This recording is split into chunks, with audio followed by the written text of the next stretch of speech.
आप एक बार इस ट्रस्ट में आकर या यूट्यूब पर इसको आप युगलानंद शरण जी महाराज के द्वारा जो बताई गई विधि है कि इस तरह से राम नाम जाप करना चाहिए, उससे तत्काल सिद्धि होती है। उसी संदर्भ में हमारे हृदय में जो अनाहत ध्वनि निकलती रहती है, उसके संदर्भ में बता रहे हैं कि वो कैसे सुना जा सकता है।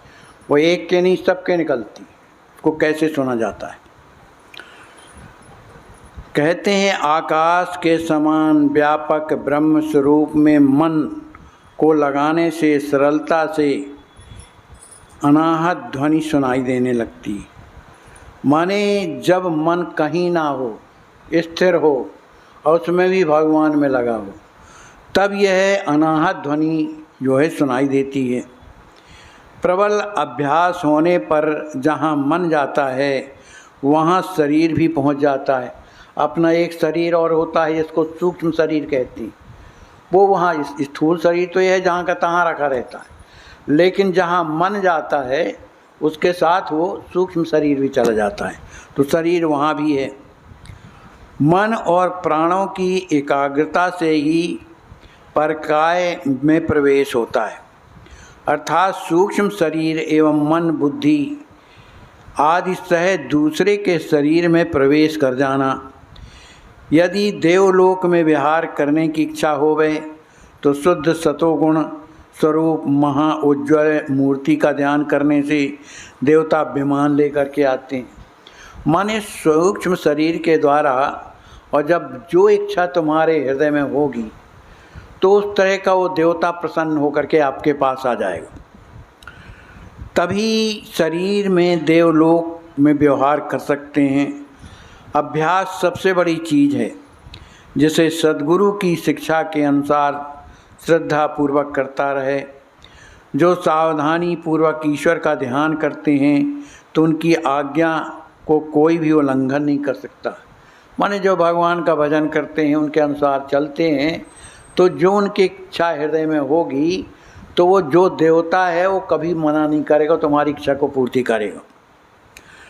जो एकांत में बैठ कर के सद्गुरु भगवान के चरणों में प्रीति पूर्वक शुद्ध चित्त से यह विचार करता है कि मैं सर्वज्ञ ईश्वर का क्या हूँ, अंश हूँ। अंश तो है ही हैं, उन्हीं के अंश हैं। चेतन अमल सहज सुखराशि ईश्वर अंश जीव अविनाशी, उन्हीं के समान हैं। तो उसे निश्चित रूप से त्रिकालज्ञ का अपने आप ज्ञान प्राप्त हो जाता है। जो सावधानी के साथ यह विचार करता है कि मैं समस्त उपाधियों से रहित हूँ, तो उसको अग्नि जलादि से उत्पन्न होने वाला कोई भी भय उसे नष्ट नहीं कर सकता। जो छत्र चमर आयुध आदि ऐश्वर्य से युक्त विष्णु भगवान का ध्यान करते हैं, उनकी किसी से पराजय होती ही नहीं। वह सर्वदा निर्भय रहता है। समस्त वासनाओं का त्याग करके प्रति क्षण सुरत लगाकर जो श्वेत स्वरूप शुद्ध सतोगुण का ध्यान करता है, उसे 3 वर्षों में आत्मा का स्वरूप का दर्शन होने लगता है। आत्मा का स्वरूप का जो दर्शन होने लगता है। इस प्रकार के अजपा जप का विधान कहते हैं।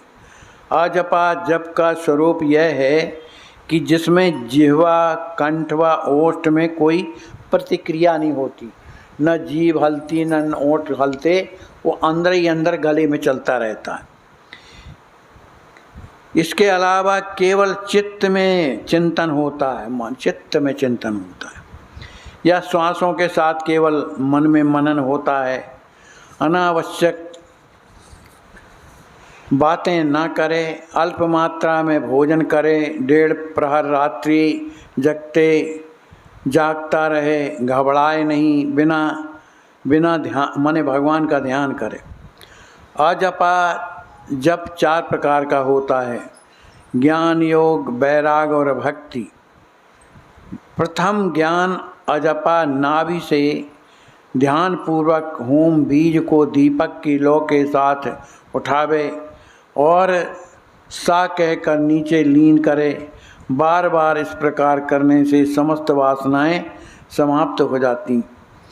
3 वर्षों में सर्वत्र दिव्य प्रकाश व्याप्त हो जाता है। 3 लोक प्रकाश में दिखने लगते हैं। साधक दुखों से रहित हो जाता है। प्रारंभ में एक घड़ी अर्थात 24-24 मिनट 4 बार बैठकर अभ्यास करें, फिर धीरे धीरे अभ्यास को बढ़ाता जावे। इस प्रकार कुछ ही दिनों में साधक का शरीर अपने आप प्रकाशवान हो जाता है। दूसरी विधि बताते हैं कि श्वास के साथ प्रकाश में सोहम शब्द को आते जाते देखता रहे। इस प्रकार के साधक को कुछ दिनों में विज्ञान की प्राप्ति हो जाती है। ज्ञानियों की तीसरी अचपा विधि समस्त प्रपंच को भुलाकर आनंदयुक्त मन में सावधानी पूर्वक ध्यान के साथ पूरक के समय हृदय में चंद्रमा के प्रकाश को देखे, रेचक के समय सारे विश्व में व्याप्त सूर्य के प्रकाश को देखे, कुंभक में ओमकार राम बीजाक्षर का स्मरण करे। ज्ञानियों के चौथे अजपा में प्रणव ओमकार को लय करके नाभि से उठावे, आकार में विराट उकार को हिरण्यगर्भ तथा मकार में अव्याकृत का विचार करे, अर्धमात्रा में ब्रह्म का मनन करे, क्रम से एक दूसरे में लीन कर अर्धमात्रा में स्थित कर दे। इस प्रकार जागृत स्वप्न सुषुप्त इन 3 अवस्थाओं में सत्य रज तम इन 3 गुणों से अलग होकर चौथी मात्रा में तुरीय अवस्था में लीन रहे। ज्ञानियों के 5वें अजपा 5 महाभूत 10 इंद्रियां अंतःकरण चतुष्टय 5 प्राणादि के समूह पर एकांत बैठकर सावधानी पूर्वक एक एक पर विचार करें। बोलिए श्री राम नाम महाराज की जय। भैया जिनको करते हैं श्री श्रृंगार निधि सरकार की जय हो, मिथिला धाम की जय हो।